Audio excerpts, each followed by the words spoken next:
Hello and welcome to the Stream of Chaos. My name is Dave and I'll be your game master for this session of Pendragon, where we are playing through the sword tournament scenario contained within the starter set. Now, this book and all the other ones we played through during this campaign are all available over on chaosium.com, and all of the VODs we recorded are collected over on the YouTube channel. However, I cannot say that we will be live each Friday on Twitch because this is our penultimate session of our recurring stream. We will be back next week, and we're planning to sort of hang around a little bit longer after the session wraps to just chat a little bit and just kind of, just talk and hang out. But we will, get into that then. For this scenario, we are returning to our 4 player knights who are in the woods north of Londinium, having found an encampment of Picts who are very much frozen to death by the freak storm that has been raging over these last few weeks. However, the camp is not wholly uninhabited, as there is a gigantic, bristled, hungry, and angry boar, which is leveling itself at the players. We'll go around the table and reintroduce ourselves, beginning with Art. Hi, I'm Art Hunter. I exist on the internet at various places. The best place to find me if you want to keep seeing this funny looking face is twitch.tv/unfilteredart, all one word, where I do silly gaming stuff, usually video games, occasionally TTRPGs. I'll mostly hang out. But today I am playing Sir Boris Morrison, not the finest swordsman in the land, but the most enthusiastic, and I am very enthusiastic about preventing this giant boar from mauling my companions. As one would be. I'm a very big man with a very resonant voice, and just a lot of joviality, and also I care about the little people, and in Boris's mind, everyone is littler than he is. Just here to have a rip-roaring time. We'll go across next to Jackson. Hey, that's me. I'm Jackson. I'm trying to get back into Blue Sky at jacksonheaton.com, which is also a website where you can see stuff I've done and probably stuff I'll do in the future, who knows. But for today, I am playing Sir Hervis, Summon of Fatamond of the golden hair, dulcet tones, gleaming white teeth, the knight of PR and FaceTime and circling back and community outreach, and is going to see if this boar has a business card of some kind, and if not, may have to shoot it. We're about to see. Let's see if it's has this boar Shoot it an email? No, we're about to find out if this how intrigue rolls work in combat, which is to say, very little. If this boar has not heard of me, it's about to. I'll go across next to Jim. Yes, I'm Jim. Robo Pelican is where you find me. It's a website. I finished the HTML part, but now I'm stuck in self-hosting. Port forwarding is fine, right? I don't need to. Anyway, I'm playing Simone. I'm a religious knight in a world where port forwarding is just sending something from Londinium to Nottingham, and it's great. Yeah, that was really good. Speaking of really good, let's go across to Alex. Speaking of Londinium, that was a. You can keep that one. You can keep that transition. But speaking of Londinium, I am playing Dame Gwenhild of Londinium, a bodyguard to the Sheriff of London, statuesque, loud-mouthed, the party knight with a big ol' axe. When I am not playing Dame Gwenhild of Londinium, you can find me at VLXCAT pretty much anywhere on the internet. It is a website. It's a bad one. I'm on Instagram. I'm on Blue Sky. I think my Twitter handle still exists, but there is probably nothing there. Just links to the other ones. But everywhere else, that's where you can find me. Fantastic. All right, these are our players and their player knights. So as we return to the scene, the 4 of you have trekked through the woods for a full day in the company of your squires and a increasingly distressed donkey. There is snow all across the ground. The sun has begun to warm the sort of outside area, hasn't really breached the trees so much, so it's taking longer for it to melt. And there's still a, a frost in the air, although the warmth coming in is beginning to cut through it. You've searched for the full day, and when you encountered a dead picked and then the encampment shortly after, it was nighttime and completely black. You left the squires nearby with the donkey and your sort of extra arms, and you lit 2 torches and pushed in. So Boris was carrying one along with a shield, and Dame Gwenhild was carrying one along with her axe in another hand, which will need to be dropped if she wishes to strike with it. Our other 2 knights, wounded in the defense against the Picts, are completely armed with their mail in place and their shields and swords already drawn. Finding the encampment, it's fairly basic, but not poorly done. They had gotten a tent up and everything, and they'd probably been staying there for a little while, and you can see some supplies that were gathered, but clearly the snap frost and the just deluge of snow trapped them here, and they weren't able to react fast enough to save themselves. The tent is now slumped down, having been gathered, atop with snow and broken, and within you can see the final dead Picts, 2 of them huddled around Clarent, the Sword of Peace, stolen from St. Paul's Cathedral, as if it was giving them their final warmth. They are not alone in the tent. There is a gigantic boar. Now, boars are pigs, but even bigger and way angrier. They're tall enough to rival horses, and they don't have disadvantages for attacking horses in combat. So they would come up to shoulder height for probably each of you, but Sir Boris, who's got a little bit extra. Shoulders are generous. Chest height. And they've got these huge spear-like tusks that you've just seen absolutely rip through the canvas. Its eyes are small and beady, pink and wet, and you can see they've caught you. And this thing is hungry, angry, and going to attack. We're going to go to combat here, and we'll resolve everything else through declarations of actions and intent and what you want to be doing.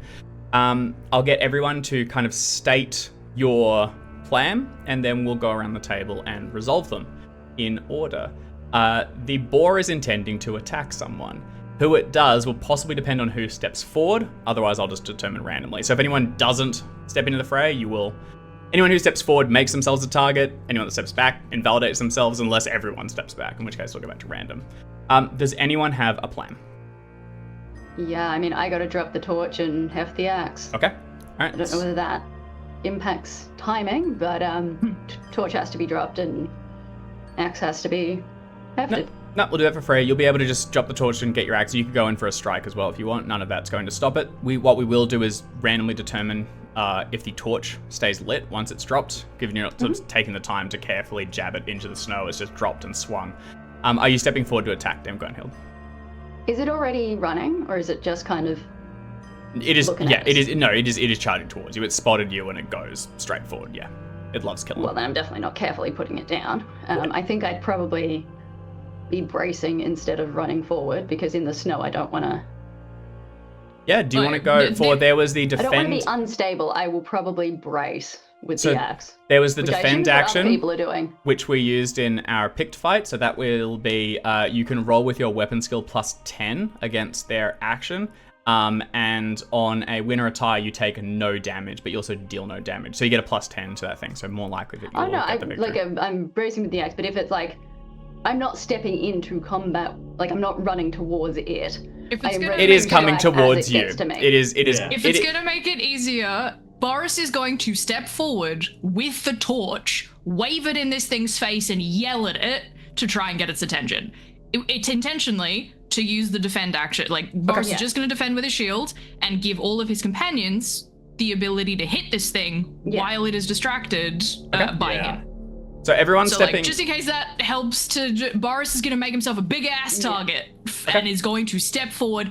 Also, like, waving the torch, animals generally don't like fire, so I am kind of trying to throw it off a little, but I'm trying to, like, be the thing if I step forward and start waving a torch, all of my companions are in darkness behind me. So like, I am Unless my torch stays lit, which. Neither here nor there. Like, I'm still the biggest and loudest thing. 100%. So you are going to, so Boris is stepping forward and intending to defend against attack. I'll also get you to make a roll to try and draw its attention, but the odds are certainly in your favor. What you are not doing is calling for your squire, because you guys did prepare a boring spear. That would be an action to step back and do if you want to try and call them to start a running. I will let one of the other folks yell for that if they like. I'm happy to be the one holding the spear, but I at this point immediately like my action is defend my companions. Okay. What happens after that? I might, part of the yelling might be get me my spear, but I'm not like taking time to make sure that happens. I'm just yelling. You're going for the defend and get attention. All right. So Hervis, what's your intent? Look, I gave myself a few points in crossbow at the start of this character generation, and never got around to using it. And I just read that using a missile weapon against another knight loses you glory.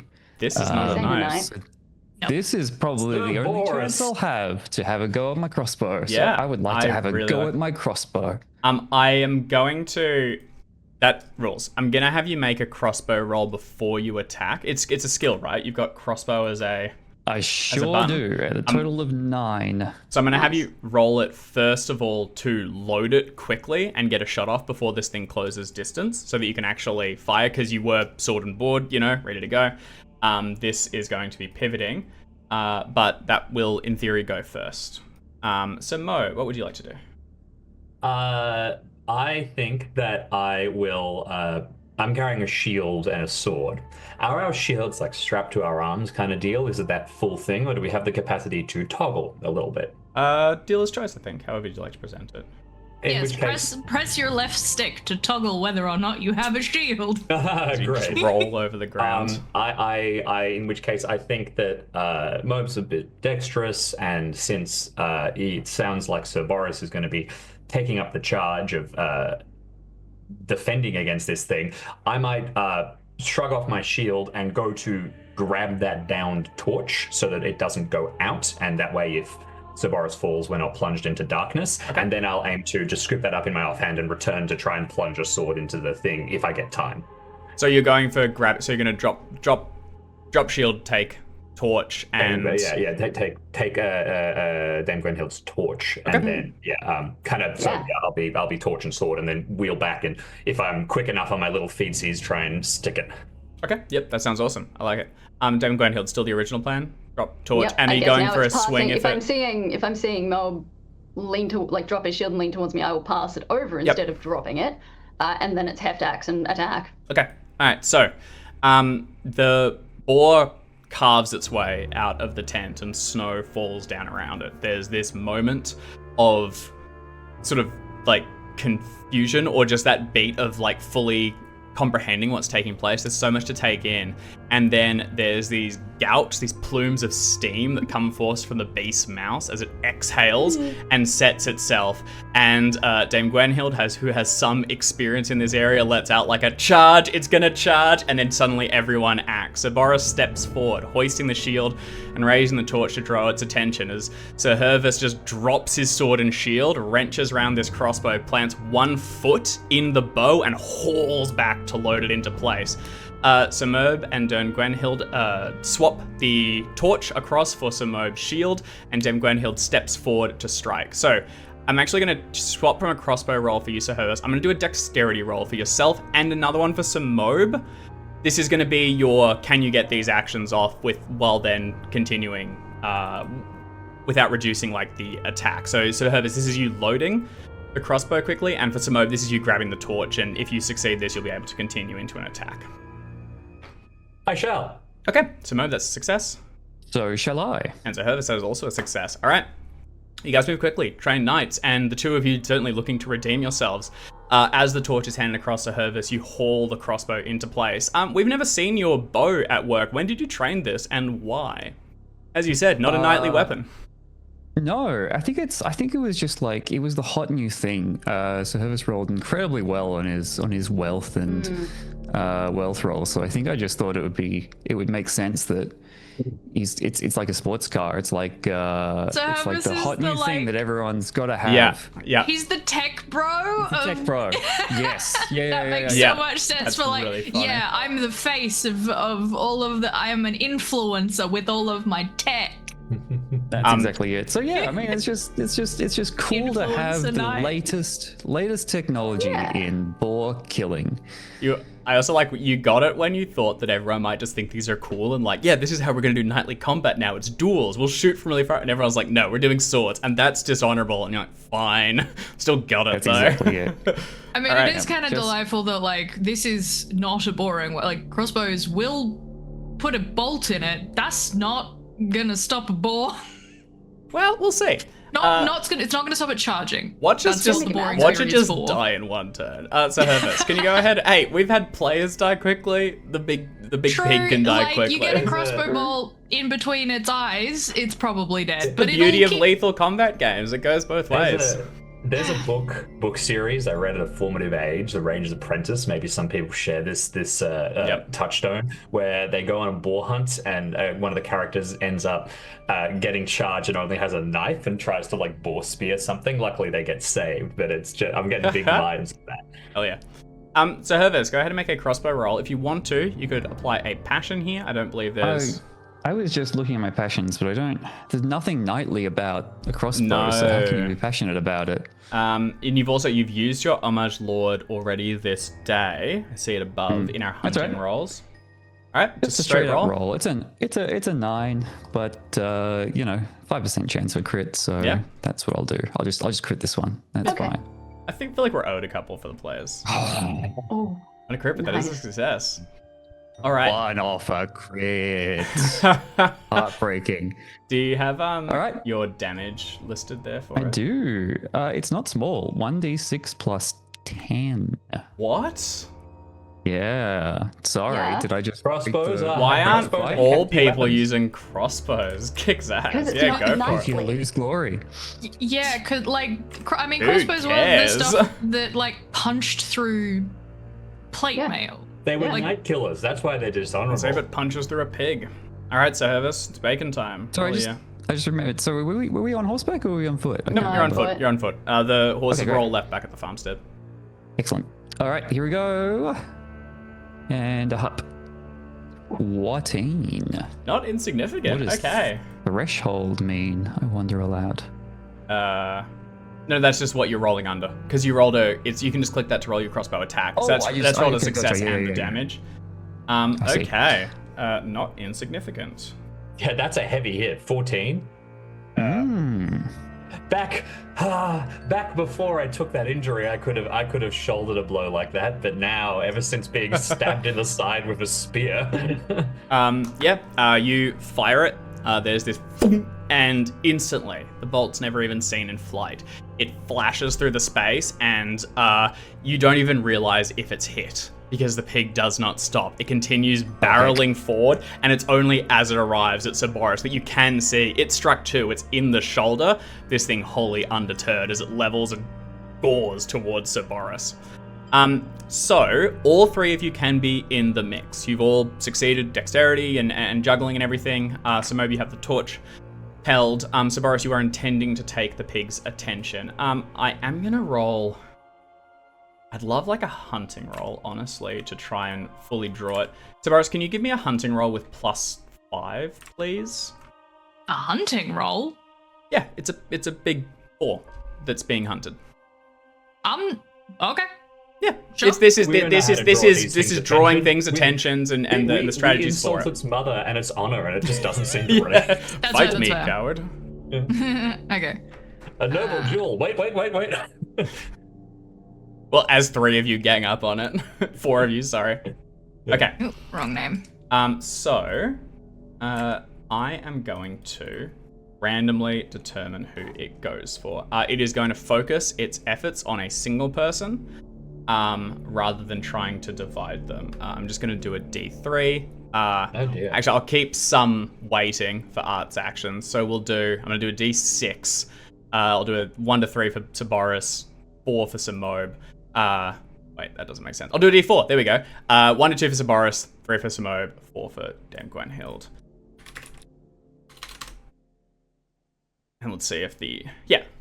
0 is off the dice. So, you're able to call it, and it is going to go for you. So we'll resolve your attack first, or your defend, rather. So you can roll with plus 10 to your weapon skill of choice. It will not deal damage, but you will win on ties. Great. Weapons. Dave, I have a question, and it is a legit question. And you brawl. Yeah, is brawling a weapon skill of choice, or do I need to pick it up? Because like I'm using a shield. Yeah, I think that's super plays. You're right. Yeah, absolutely. And you're just going for kind of. I'm not trying to. I'm literally. I think in this moment, what I am trying to do, and why I like narratively why I think brawling works here is what I am attempting to do is take a punch. Yep. Real hard punch. Yeah. From a thing that has knives on its fists / face. But I am essentially using my ability to like roll with punches and that to like be able to take a hit and not get injured. I think brawl completely makes sense. Yeah, Hell absolutely. Yeah. I suspect even I don't quickly scrubbing through it. I suspect brawl is probably what you even use for whacking with shields. Just try and give him a thump because it's you just getting it under and just bellying the beast. So if you'd like to apply any bonuses. Passions, I'll just leave it to you guys to declare if you want to. No, I'm okay with that because you say I got a plus 10 to this? You do? Great. On a 15 or higher, I crit. Damn. That's damn good. I'll just say it. So if you just apply if you add 10 to the dice, it should factor it in. Yeah. Okay. Hey. As a success. I did not crit, but I did succeed. Successful defense. Let's see how this... This still might really hurt. Yeah, no, very that's... much Well, may. on a success... Or a tie, you take no damage. It's only on a tie, so if it rolls a 6, it's no damage. Anything else, if it wins the break, it's a partial success. So you can apply your shield, but you will not be armor, able I to... assume. Yeah, armor will still apply. Yeah, cool. If you... It does have the win, so that is 20 damage applied to you. You can reduce it by your shield and your armor, so that should be your full value listed. How much armor and shielding do you have? 16. Okay, yeah, Very pretty good. significant. Nice. Before we do that, is the 20 above your knockdown threshold? Ooh. I think it may be, it's Yes. pretty high. Is it so it's before It's before armor. It's before reductions. That's right. Yeah. So my knockdown is 17. okay. So if you can go ahead and roll a dex check for me first. No. Yeah, I mean, even You catch it on the indebted shield, it's stories just for staring down a ball. Yeah, you fully catch it on the shield and then are thrown backwards and bodied against one of the trees. As you slam towards the ground, the torch is going to tumble for a moment. We're going to leave it for this round, so the two of you are acting simultaneously, but it is going to be extinguished at the end, so as we go into our next darkness. Oh no, Simob's got a backup. Hey, that was worth This it. is why. All right, Dame Gwenhild and Simob, if you'd like to each make your attacks. I'd like to accept a question. I have saved my homage lord for just such a situation. May I attempt this as redeeming myself for my dishonor? This is more immediate. I think you could do honor possibly. If you are acting like you're chasing into combat and putting yourself like I'm wounded, I'm standing back. Yeah, the homage lord is traditionally it's really for like I literally see my lord over there and he's about to get charged. The one they talk about, the example given is in a battle, right? Our lord has told us all to go and do a fight. You still only roll homage lord when your lord is in danger or it's a direct threat. I've been a little too lenient maybe in the past. No, that makes sense. I will try honor though, if that's My fine. roll did not go through. Oh, we can just do a physical if you got one. That's okay. Or it'll turn up eventually. Maybe no. Okay, weird. Simob straight back Weird. into misery, so that's... I'm in combat, fortunately. I'm always miserable in combat. My passions aren't very Jim, I'll high. get you. Can you just remember that you've rolled that and we'll resolve it after? Certainly. There we go. All right, now we're coming Nice. through. All right, a success from Dame Gwenhild. 7d7. Failure for 7d6. Still, that's a lot. Damn. Two-handed half to jeez. What? Just to Big double lag. check, like, do my companions get any kind of like bonuses for ganging up on So the yes, there are applications. So if you are acting against multiple people, you reduce your dice, your roll by -5 per. It has elected to just charge you, so Yeah, it great. put all of its effort. So this is unopposed rolls. So Dame Gwenhild Right, has cool. succeeded and will just apply damage. The board doesn't get a chance to I fight am back. so ready to just be bodily thrown around by this boar while my companions hit it. Cause like that hurt. Like Boris has got some bruising, but that was 4 hit points out of 35. I can do this We're okay. for We're at okay. least another couple minutes before being dead. All right, Dame Gwenhild, if you want to roll your damage, please. I'll reduce my poor Oh piggy my by... God. Wow, Yay. Hey, you okay, stupid all right. pig. What But the if it shit? goes for me, I've got no bad. shield and like, yeah. Clonk. And I don't have a lot of dexterity. It's like still I can. up, baby. Well, that was its knockdown. Serious? It was affected by that, though, I Yeah, presume. yes. It was over its knockdown threshold. That's a lot of damage, actually. It is. That's what happens when Why'd you you take your bring hand you off brought your a shield. pig to an axe fight, guy? It's It's reading almost- into the mechanics a bit much. It's not over its major wound. No. Oh. It's so, the It's now dragging its own for the guts in round, snow, right? basically. This thing Yeah, charges what happens forward when you get a and major root wound?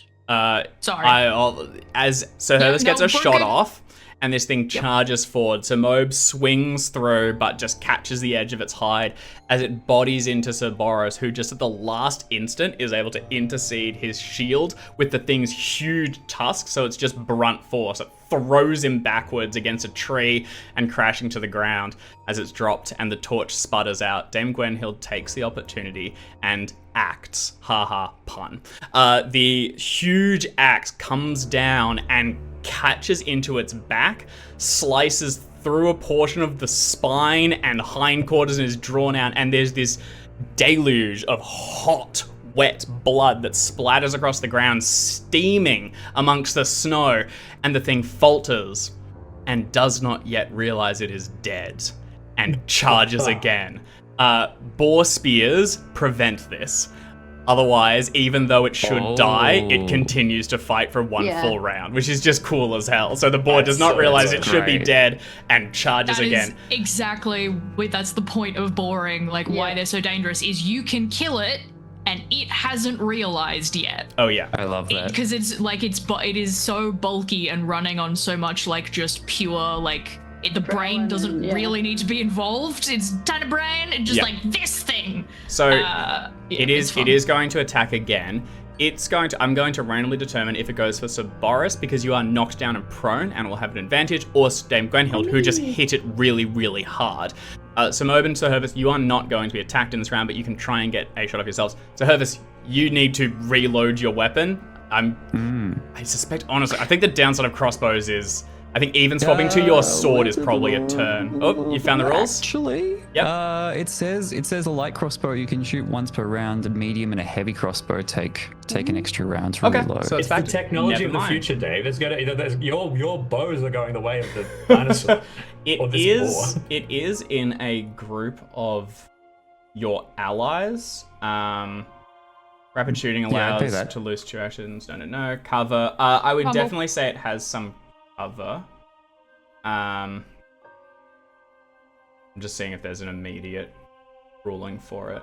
Other You're considerations. saying if I'm Oh, if you're loosing gonna into make a me shoot my melee. friends. Yes, very good. Oh. Loosing a missile into an engaged melee incurs an equal chance of hitting every combatant due to the rapid and confusing conditions. When this occurs, the Game Master assigns the actual target at random. So you can shoot, but for every person in this melee, the odds of actually hitting the boar are low.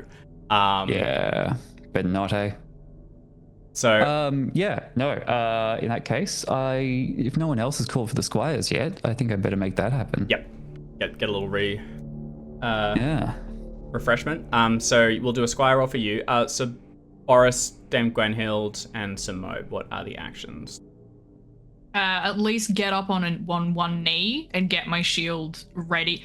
If there is a possibility of launching myself between whomever the boar is going for, I will essentially. I'm defending again. Yeah. I'm just gonna like try and do it recklessly if I need to protect companions.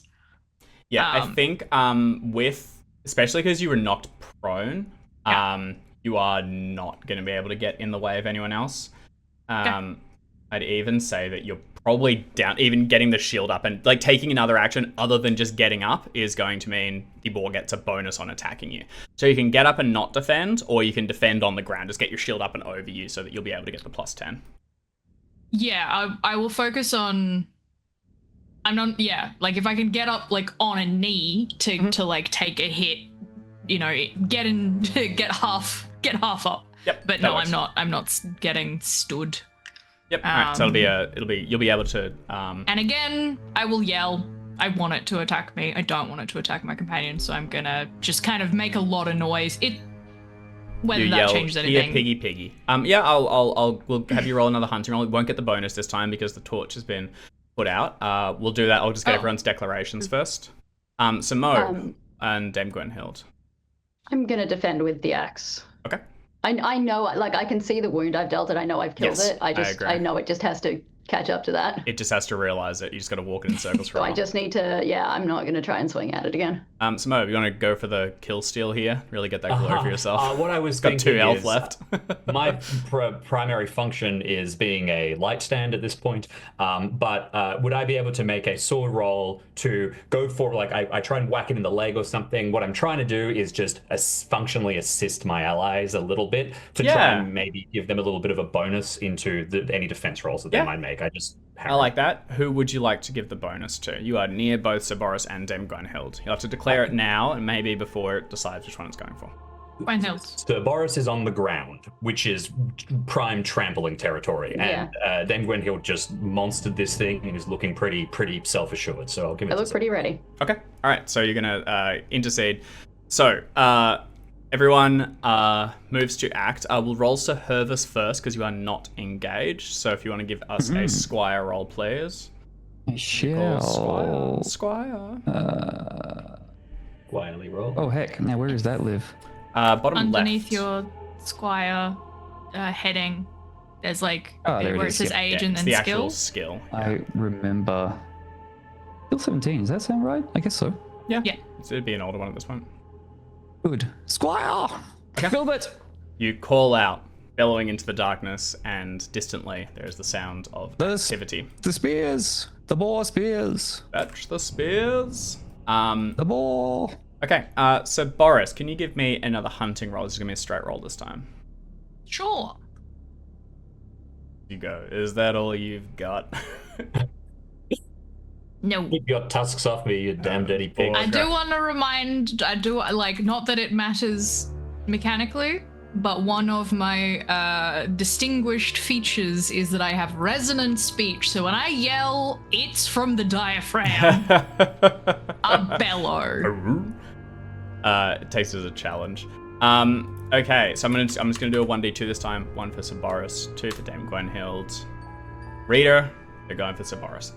Hell yeah. Okay, Jim, you will be able to intercede. So Cerberus, you will get another +5 to this for Simos. Actually, Simo, I'll get you to make a sword roll, and we'll see if that I thought I was going applies. to get away from that easy. Fortunately, 15, Success. so you are getting the bonus. Yeah, you're able to nick it as it goes past, and it is distracted. So, Boris, you have the sum is +10. You get +10 from defending, -5 from being prone, and then a +5 from Simo's assistant. So we're back to a +10. The board does also get a +5 on its attack because you are knocked down. So it has the edge. Well, I'm gonna get a crit. Oh. Yeah. Now we're talking. So really, And damn. And I want to be clear. Yeah. That is not a fumble. That's a crit. That's a crit. I love the idea of you like catching it by the tusks and holding it in place while it finally realizes it's dead. Can I do that? Is that because hell yeah. he's brawling? I'm gonna see how deadly this thing comes in. It's pretty good. It comes. Absolutely. So Boris, take it, and it's gonna die in your arms. If it does 11 damage, that's not my knockdown, and it doesn't get past my armor. I ain't afraid of you, pig. Awesome. It's yours to describe, so Boris.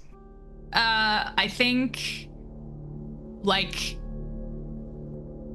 so Mob gets its leg and it begins to tumble as it charges.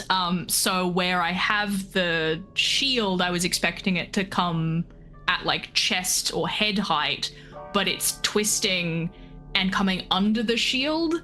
And so Boris, in that moment, just grabs both of the tusks and heaves to use its momentum to slide it past him, past the tree, and it just on its side just slides, panting heavily as it the fight goes out of it, essentially. And then we'll, I guess, once the spears arrive, probably give it a good old solid stab, just to kind of get it over with. Yeah. The squires arrive with the spears, and you can all collectively ensure that the thing is dead. Dame Gwenhild damn near hew the thing in half, but this is the final blow. As it falls, you can see that this thing, certainly affected by the sudden cold, you can see I don't know how to present on a beast, I guess. It's frostbite, I suppose. Damage beneath the fur to the skin, clear early signs of malnourishment. It had been a few weeks, probably would have been able to snuffle around for a while, but definitely affected by this. I'm gonna suggest that we put that boar and rope it around the boar spear. I was trying to say boar spear and it came out as beer. And take that on back for the feast. Heck yeah. Right idea. Because we can be no, the Picts were dead, but there was a boar that had been drawn by the magic of the sword, and we had to defeat this terrible beast in order to get the sword back. And as part of our mission, as part of this, we have brought you fresh boar, because it's gonna hopefully still be cold, as part of because we had to use some of the feast to feed people. Yeah. Not only have we brought you the sword, we have brought you a boar. Yeah, it's got some mild freezer burn. Ignore that. I really like it. So with the squires arrived, they bring more torches, and you set to inspecting the scene. It's as presented earlier. Clearly, they were taken by the cold and froze and or starved. The sword is present. It's cradled between two of their arms, and I want to know how the four of you, each independently, are reacting to this scene and the actions that you are taking, particularly because this was supposed to be your redemption, I suppose. This was supposed to be a heroic, taking back of that which was stolen, fighting them again, proving that, you have the advantage. And you found a drastically different scene. Already dead, and the sword laying amongst them. Returning it in such a manner is not quite the heroic tale. Yeah. So I guess individual, just early thoughts in your head, and then we'll decide how you actually go about handling this. I guess in particular, Sir Hervis and Sir Mo, for whom this was most personal. 11 deceitful. It's all in the telling. Yeah. You know. We fought a great battle to get this sword back. Doesn't matter who with, doesn't matter how many Picts were nearby and how many were alive at the time. We just focused on the parts that we want to bolster up, which is we spilled blood to get this sword back. You know, here's the pig. It was a blessing. It was, you know, it was all delivered. It was a good omen. It was delivered upon us to have the sword and a hot meal in the same place. This is all good stuff. Don't worry about it. I think you in particular, Sir Hervis, you are absolutely right. This is all in the retelling. If this was presented fact by fact, you probably won't gain much glory, and there's limited chance of getting your honor back. You have completed the task, but it's less like above and beyond. It's more sort of like going through the steps. Braving the storm, certainly heroic, but it's, you know, you're going to need to, this definitely could use a heavy campaign spin. And what I wonder is, are you willing to go so far as to lie? It is only you and your fellow knights here. The Picts could have put up a great fight. That would absolutely prove that, you went and fought them off and, truly reclaimed your honor. I think this is exactly the kind of thing I should roll my traits against. Yeah? We also I'm have, tempted. we know well that we are with Boris, the famously honorable. Yeah. I am honest, but like, I'm also like. Oh, if they start lying about this, we're absolutely rolling against traits. If they lie about it, like if they're like, "Oh, we fought the Picts," I'm gonna be like, "No, we did." Like, no, we didn't. What is your? If you spin it, Boris is not gonna have an issue with spin. You are famously honest. You have 16. If they pretty much no, any lies. Yes, absolutely. If there is untruth, for sure. Yeah. If it's like we came across a boar and did great battle and blood was spilled and we got the sword back, none of that's a lie. None of that, and like none of that is deceitful in a way that I think would like affect Boris's view on the world. But we'll see. But certainly, don't lie. Yeah, that's not gonna work. Any sort of twisting definitely has the risk of Sir Boris interceding. But yes, Jackson, you can roll against your traits now if you want direction. We can also do it later when people are actually asking about the story. It's Let's up do to that. you how you'd like That's to handle fun. it. Yep. Yeah, I dig that. So Mo, what's your thoughts here? Speaking of famous traits, I am both famously modest, famously temperate. The fact that this wasn't glorious matters nothing to me, especially as disillusioned as I am with a veritable flurry of failed passion rolls. It doesn't matter that this didn't have ceremony around it or it didn't have any kind of grand incident. What is much more important is how this all interplays into whatever larger stuff is going on. And the sword here, with them cradled around it as it gives warmth, as if this is the epicenter, and the timing of it all, that's much more interesting. The sense of being part of grander designs. I guess, I think. Yeah, absolutely. Well, I mean, to that, for the grander designs, the telling will have strength, you can give great weight to Arthur's claim. This was all part of the prophecy, for lack of a better word. This was the intent. It was always to go this way, and it quickly erased the doubt that people felt for those few weeks and bring it back to the crux, or presented as this sort of, maybe there was things interceded and this was the natural way that it would leave, or the final where it's like we are all just boats, drawn where the wind goes. It's just luck. I think that my instinct, the famous modesty, is to not big myself up, right? Mm-hmm. As in my own impact in this, but also I think of our group, aside from Triamore, R.I.P. I had pretty high deceit. Just naturally, I think growing up around my father and all that weirdness sort of instilled a few things in me. I think that my instinct is to obfuscate kind of just what happened, not necessarily to spin it one way or the other, but the Picts, we hunted them for a time. We searched through the woods, and sort of focus on kind of just making all of the land a little difficult to know what's going on, with the idea that those above me, probably Arthur, if he is so honorable, will surely take it in the direction it needs to be truthfully, or if there are wiser political sorts, they will pin it towards I think that I kind of play, I kind of just mess the whole thing and leave it in a more fertile state for anyone to manipulate. I mean, that's the main thing is to consider here is the four of you find yourselves in a position where these scales had certainly been tipped in one way, and at the moment you're holding a really big weight, and you can place it where you choose and see what it leads to. Where do you want to place it as the collective or as individuals? You can just cast this back and tell the truth and let it go where it goes and find things as they are led to. Or you can take this opportunity to direct what may come. encouraged particular virtues within Arthur. This is a realm and a period of great.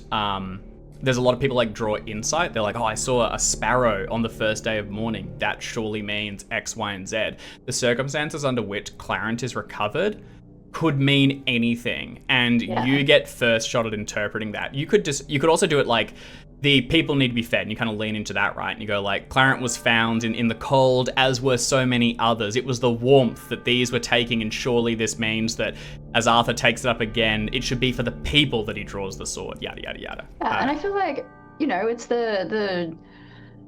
the very land itself rose up to ensure that the sword gets back to its rightful owner, King Arthur to be king. The land itself is in support of him. Us as custodians were coming to reclaim it and bring it back, and the land itself was there to lend aid. Then again, it did. Sorry to interrupt. It did kill a few people. One final angle, because we're going to search for this whole campsite. The Picts, they're wild people to be in Londinium and to not get caught. They would have needed help, and they're from the region around false King Lot, right?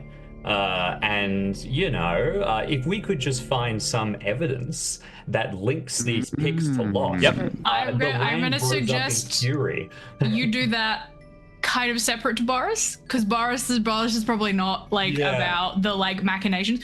What Boris you were talking thinks about getting the boar on a spear, like a little what Boris believes is true in this moment, because he is a simple man. The Picts are dishonorable, barbaric people, and they were punished by the gods and by the powers that be to perish as punishment for stealing the sword. We came upon them, were attacked by the wilds of the world, and put that attack down, and have now brought back not only the sword but food from the land. And Arthur's reign is going to be one wherein humanity is going to be able to expand and will have dominion over the natural world, and all of the kind of the big kingly stuff. But Boris sees all the Picts being dead as that's a sign that they did a bad thing, and us recovering it prevents kind of actually stops this from continuing. It stops the bad thing from happening, because in the eyes of God or whoever, I guess God, the sword being away from Arthur was the reason this happened, and they were punished for it, but the whole world was also kind of punished for it. So it is only by ensuring that we follow the prophecy, the God, what have you, of making Arthur king, the rightful king under the eyes of God, that things will be well. Yeah.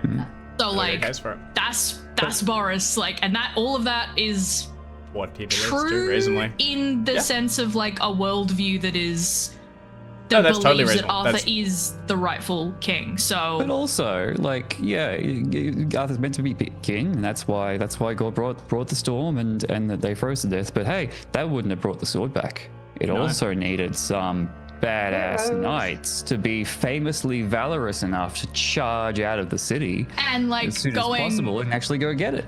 And I think there is a line to be drawn somewhere in there, although I don't know that Boris has a solid idea of what it would be, where the people were starving and given unto us was a boar, was a way to feed people. Yay. I think there's also an angle. I think this towards your redemption for Tervis and Samoa as well, where you actually in not bigging yourselves up so much, but in letting yourselves be part of this early trial for Arthur, where you paint it as sort of yes, the sword was taken, but in these early days of Arthur's reign to be, his true self was seen. And, then those same knights that gave it up went and brought it back and kind of bring it all back to neutral, and you were the agents of God more than yourselves messing up. It was a trial, yes, all intended. The divine work is at play. Boris is definitely not thinking about recovering honor or increasing personal honor or anything. This absolutely is Arthur is gonna be a good king because the god says he's Lord, the he rightful. better be. So like he's gonna be the best king.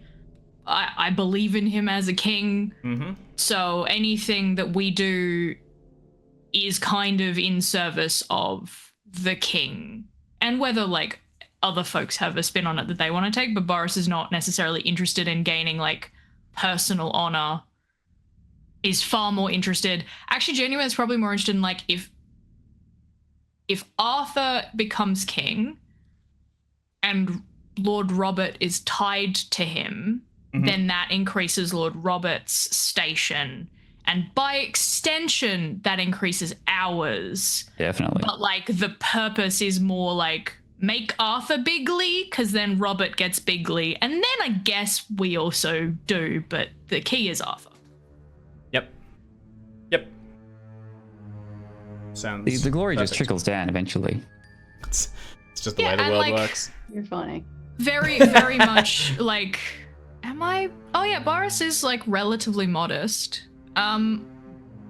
Would also very much be a person who like talks down his own role in things and talks up like, you know, the incredible strike of Dame Hwenhild and Sir Mobe's like perfect strategic moment of kneecapping, and Sir Hervis's like, you know, a strategic mind of like calling the squires and kind of orchestrating everything, like definitely spins. I'm not going to say use a crossbow. That's dishonorable. No. It's I guess dishonorable to use a crossbow against a knight. This It's is kind not of- at all dishonorable Okay. to use it against I think it's Then, like, you know, intelligent. the forward thinkingness of Sir Hervis in bringing new technology, like Heck yeah. really leans into bigging up Move fast, break things. everyone else, because that is the chivalrous thing to do. Yeah, I love it. That sounds great. Okay. As we go to the return should not be quite so difficult, although it is now late at night. The assumption probably would be camp here. There's the beginnings of such a thing. And then set out in the morning. Should take you, probably it'll be at least half a day getting back out of the woods. And then, honestly, then you kind of haul ass back and you should make it all in time. Couple of things to consider just as you sort of get the camp set up. You could try and roll to see if you can find any evidence of Lot's actions here or other disintelligence in how this all came about. Yeah. You could also give these pagans a good Christian burial. That might be treasonous. I'm not really sure where we land on there. Basically, you could treat these pigs with respect, or kind of just be like, well, they should have taken the sword, should you? Get burned. Up to each of you how you want to take it. And the other one would be preparing the boar for travel, and presenting it in such a way that it shows the great act that was done here today. So Dame Hwenhild, the good of the hunting. Do you think you could maybe I'm gonna take deal over with the the boar? Yeah. I'll deal with the bull. Thanks, because I'm like, Boris Wood, hunting a 5. Yep. Hunting a 10. Yeah, let's. Which isn't great, but it's not. Oh, that's pretty good. That's Nothing. very respectable. One other thing, as far as make sure you check your brawling skill, as you did get a crit, so that gets a mark to You it. did. And yeah, what do you guys set to for this like period of night and early morning that follows? What action would each of you like to take? Boar stuff. Boar stuff. Yep. I think. You're muted, Jim. Pardon me, Yeah, sorry, I'm a you- bit miserable. So I Oh, might yes. bury Oh, those yeah. bury those bodies. It feels like a fairly dumb task. Right. Actually, we should quickly. Can you roll against your the skill that you failed? Because if it succeeds, you're going to be. So it's your honor. Fail. Okay. You don't really care. Whatever. Yeah. Great. I was more honor. This sucks. Whatever. It's standard.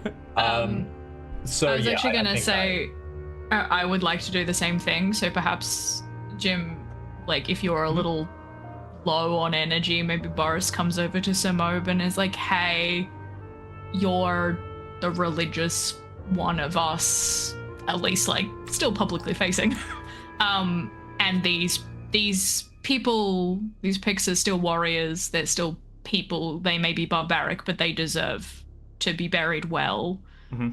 Can you, like, I will, if you're willing to say rights, I am willing to, you know, put in the heavy work of like burying them. I love that, and I think that what happened is Mob looked very sort of serious, like this is also on his mind. In the back of his head is, if we bury these bodies, much less chance that whatever way that we decide to spin this can be verified. But face stays completely blank. Yes. Yes, you're right. This Hell is yeah. important. I really like that. I would be inclined to look for any King Lot involvement, especially as the bodies are, just before they disappear. Okay. Also, just around the camp. I'm gonna say I have Great. a very slight cracked rib that's gonna need some looking at some point, or maybe at least like some really nasty bruised ligaments, because I only took 4 hit points, but like I have a wound. So good thought. If you want your, that will need to be tended to immediately, and you will not be able to get it by the time you get back to Londinium. It won't be hit. So one of you or your squire will need to make that roll. Am I okay to just like cop it? Like it will I take aggravated, or can I just be like, no, I'm fine. We need just to get down back. 4 hit points. Yeah, you just won't get that opportunity. Yeah, cool. To heal. It's fine. I'll do that then. Okay, easy. I will not stress about it. Right. I have maybe a cracked rib, maybe some ligament damage, some like tendon fun times, but it's 4 hit points out of 35. Yeah. I'm sore. On the scale of things, you're pretty alright. So I'm fine. Doing okay. What I'd like is I took a full-on boar strike and survived. Took 2 boar strikes and survived. What I'd like is it's gonna be a religion roll with +5 from Sir Mob due to Sir Boris' assistance. A hunting roll also with +5 from Dame Gwenhild because you have time and the assistance of squires who can do this. And so it's gonna be a straight intrigue roll for you. Actually, I think it's gonna be -5, Sir Hervis. What? Because this is It's a frozen nighttime. place. There's been a fight. People are doing actions, and you're also trying to that's kind of fair. avoid Sir Boris. A little bit, just making sure that if you find something, it's a secret when you do. You can apply passions though if you want to twist I was yourselves just back. thinking that. I think I've used mine.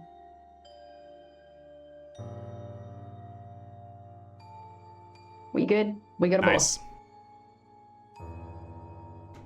I guess now I kind of feel bad about running back to Homage Lord all the time. Well, especially because this one's a little bit more selfish. I think you are more It thinking sure about is. your own story. I'll just have a little snoop at your character sheet. Have you got like a love family or something like that? That's like, no, this is Love about me and my name and the family. legacy I leave for my I family. like that. Like getting Yeah. that would be loyalty companions. I think for like. Yes, but I'm looking for like evidence about whether the pics were helping someone else. Yeah, Yeah. but it's what still about end, your though? For what your purpose? name and your legacy and Yeah, the to legacy bolster of your myself, companions. you're right. And So like Alright. if it's yourself, it would be honor. If it's bolstering all of us, it might be companions. If it's bolstering like your family legacy, it might be family. It depends on like what your end goal is, I guess. If there's a bit of time and we like in between the bits, I get the chance to mention something to Sir Hervis. I might say, I remember when I found Dame Triamor's horse out in the fields. I could have sworn it was pointing out in this direction, almost as if her spirit wanted us to find this place. So I say it kind of casually, but in the way of maybe it'd be great if, because she has not died in the most illustrious of circumstance, if some honor could blow back towards her and her family to try and Yep. I've only got 9 companions, fair enough. so 14 honor for me. It's Hervis hour, baby. Elvis listens to all of that, nods, and then immediately goes rifling through pockets to try and make the story better for himself. Now I you're think looking for there's business nothing- cards. There's nothing stopping us like using that just in general, like not necessarily as a passion. Too close to the sun. Yeah. Right. All right, so Make the roll now. It's intrigue gonna with -5. be -5. Yeah. Yikes. Oh, he's just Okay. need it. He's only got Just that good. Nice. Just Although that don't you good. get sad now? Do make an honor roll, because if this succeeds, you do get sad. He's just that dishonorable. Okay. you're a bit concerned so by your own actions. going back to the Especially if I didn't actually actions. find anything. You're like, I may not be the guy I thought. Part of this book Or I've had realizing open the that most what you're striving frequently. so is- hard for is ultimately fakeable, like pretty damn yeah. All right, your honor is 14. That actually lowers you under the, because of the hit you've taken, you're melancholic for a day rather than a D6, no. which you would have been before your honor was reduced. Wow. So I think as Very you're going funny. through this, I think Sir Hervis, you're reminded of kind of how far you've fallen. This potential Golden Knight set to protect Arthur's sword, hero of, stories to come, is now going through pockets, trying to scrounge back a story to reclaim the honor you've sullied. And looking for a conspiracy to climb my way back up on the back of. That's it. That feels bad. Yeah. You're still young, and there's actually still so much runway. But yeah, I think just in this moment, you're like, well, this is a low. We'll try and get up. So yeah, just kind of sucks for the time being. You did succeed though, and amongst them, while there is no clear written report or anything, this is far beyond their ability anyway. I hope there's not a written report because I wouldn't be able to read it. Yeah. What does this say? Mob, we need you. You have the letters and stuff. There's just clear signs of additional support. They had a lot of supplies. The impression you get, although you do not have the exact clear evidence to back it up, is that they came down amongst Lot's party and remained here with a reserve of supplies in order to act when they had the means to do so. There were far more of them than remained. The bulk of the host has returned back north. And the amount of supplies suggested that they weren't supposed to be here for very long, only a few weeks. They would have, even under fair circumstances, they would have run out and needed to dip out shortly. Unfortunately, there is no seal of King Lot. There is only the logical connection between these threads that implies circumstantial evidence. But it is enough to genuinely, in your nightly duty, you would probably feel behooved to tell your lord and suggest acting. If King Lot had placed these people here to steal the sword, this is likely only the first of many actions he will take.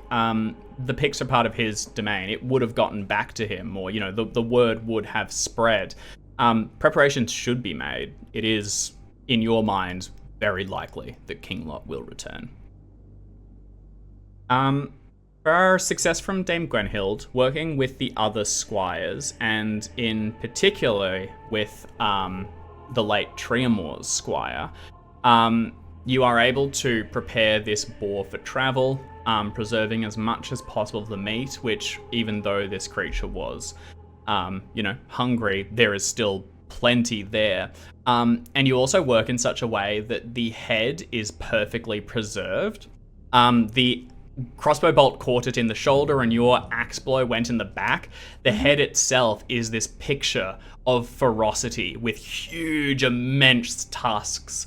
And it certainly is a point of pride. And in returning it in this way will definitely add weight to your story. You also see, it was Nigel, right? Nigel? Yeah. He's not very good squire. Yeah. That said, he has seen the sword reclaimed, and he wasn't here when you found the Picts. And perhaps somewhat ignorantly, as Sir Mob and Sir Boris are hauling the bodies out and, preparing them for some burial, and the squires have set up the camp, he just says to you, I hope you gave them all that they deserved and more. Only sorry I wasn't here to fight with you.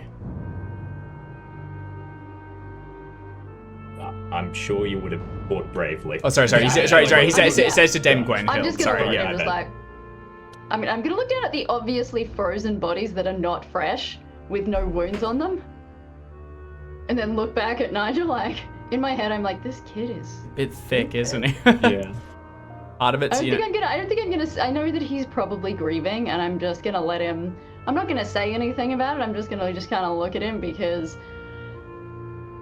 the Picts are frozen. Mm-hmm. The Picts do not have any wounds. But they're already Except kind of... they were gored by the boar. They're already partially covered as well by cloth and some open else. And additionally, he doesn't necessarily... I guess he's just saying he's like glad that they got what they deserved. In his mind, them all being dead and you having the sword back, box ticked. We're good. Yeah, like exactly. I'm kind of just looking at him like, yep, I don't really know how to deal with a grieving kid. Yep. Not a strong point. Not a strong point. I think I'll just probably clap him on the shoulder a couple of times and, yep. Go make my bed. Help me truss up this ball, lad. Yeah. And he sets to the work. Yeah, you probably find that he has a little bit of certainly an interest at least, because hunting is a bit of your, like, passion, I suppose. Yeah. In teaching it, you guys, like, connect a little bit, and you begin to, this is something that Premor didn't share with him, so he's beginning to have, like, a new bond forged. For Sir Boris and Samob, you do fail this religion roll, Samob. The ground is barren and rock hard. They cannot be buried here. And you've had a couple of crises already in regards to your faith and what is appropriate. Genuinely, what comes to mind is that a cairn constructed of stones in much more the pagan style would be easier, more practical, and possibly even more respectful to their heritage. It could be just another step down that kind of... I was actually thinking just that. I think it's a bit of a... Well, actually, if I bury them, that's what... not only is it sort of kind of a little bit wrong for the... they spilt blood in a cathedral, they're heathens. Getting a Christian burial, some people would argue is bad, but also probably not what they want. So the only person that it's good for would be me in that situation, kind of like alleviating my own guilt, which it might not do. I think a cairn is great. Yeah. You gather them together and, working with Sir Boris, pile the stones up higher. And long after you leave this place in the time to come, moss will grow across it and it will become part of the nature here, more, besides the spirits than next to the churches of men. You rest, and come morning, you finish these preparations and disembark. The path back through the forest takes time, but you are on the retreat and you can follow your own trail back to where it leaves and pick up the main road. As you emerge, it's as if more than just 1.5 days in the forest has passed. The snow has melted yet more under now 2, almost 3 days of warm sun, and you can see carts moving along the main thoroughfare as people travel to and fro, heading towards the farmstead where your horses are stabled. You can see people in the fields beginning to pull away, the snow and take stock of the land beneath as normalcy returns. People, as they're coming and going, have the look of hunger amongst them, but also the relief that this time has passed and that they are moving forward into a new, likely more prosperous stage.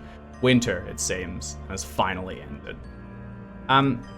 Your horses are retrieved without issue, and you make your way back to Londinium. And I'd like to know what your entrance looks like, and where the sword, for example, is being held, and where the boar's head is. Is this a procession with the boar's head planted on the spear and held high, with your squires running ahead to sound the Karnax and draw attention to your great victory, so that by the time you arrive, Arthur is already present and the sword can be given to him on one knee?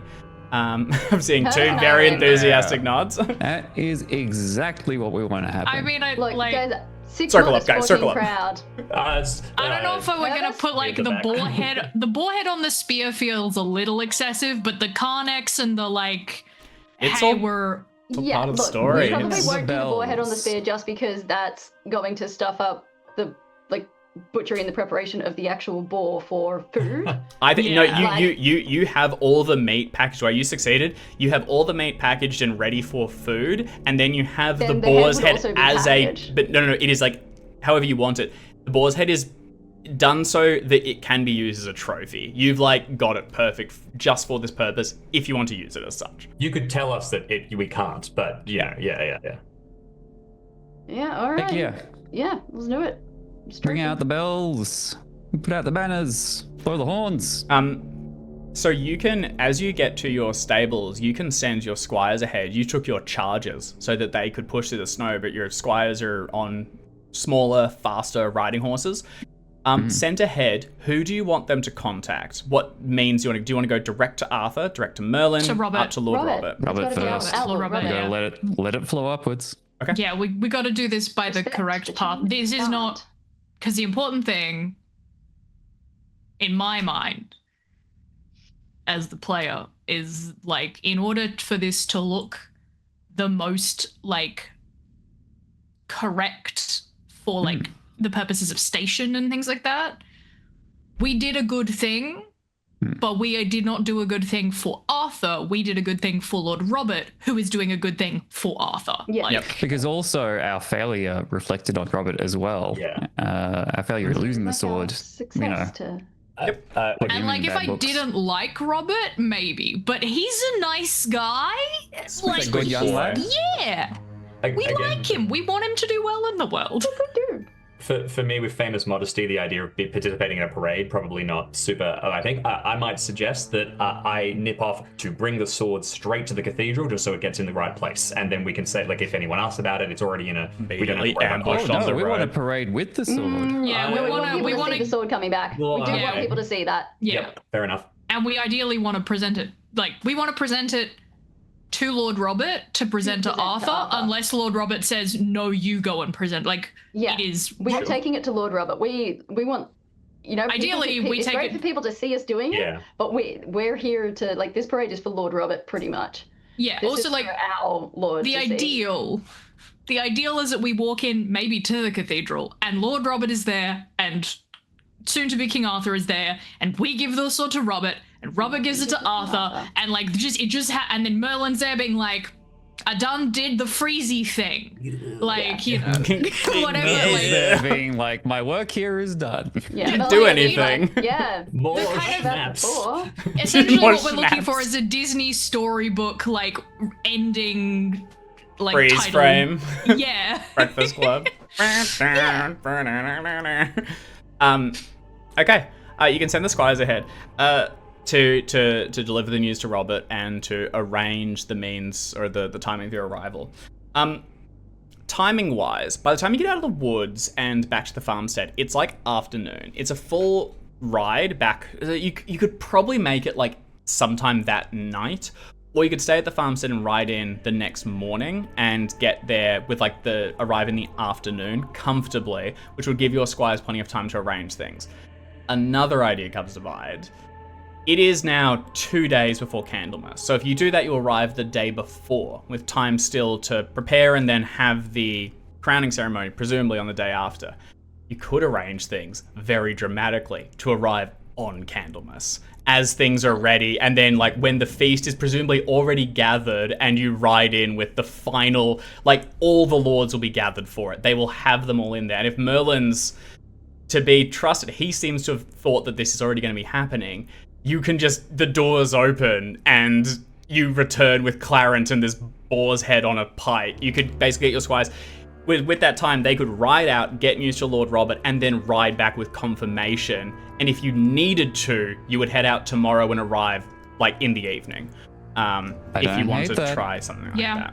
that. I like I'd like for them to take the meat with them, like the bulk Yep. of the meat, because we They want can do that to that. be fresh when it starts getting prepared, and it's going to take a minute. Yep, that's sensible.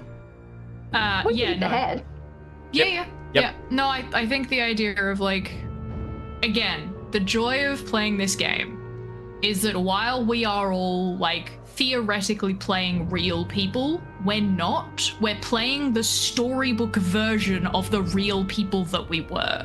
So like the storybook version of these 4 characters is that they rock up on Candlemas. Like that's, even if they didn't, better that's story. what the storybook says happened, and that's Heck what yeah. like That's we way should better. because like that's who we are. We're not the actual, because no one actually has a constitution of like over 20 or whatever it is. Like no one actually gets like enchanted by fae or fights a dragon, or like swords aren't actually magical, but they are in stories, and that's who we are. Yep. Yeah, it's one of Which those is ones why I where love Pendragon in the for that. in the telling, this day is just lost. It's like they left the thing and they headed back, and then some nerd adding up like, "There's a day. Wait, hang on, this doesn't add up. They only camped for 4 nights." Like, That no, doesn't shut sound up. right. As you guys They just traveled out. It took them 1 day, and then they get them that night, and then there's 4 days back. They're just hanging around until Candlemas. cut to you guys just sitting in these like people's home. They're trying to get back to work in the fields. You're just in the way. Can we have our donkey back? No, we need that for Can the we have boar some of meat. that boar meat? No.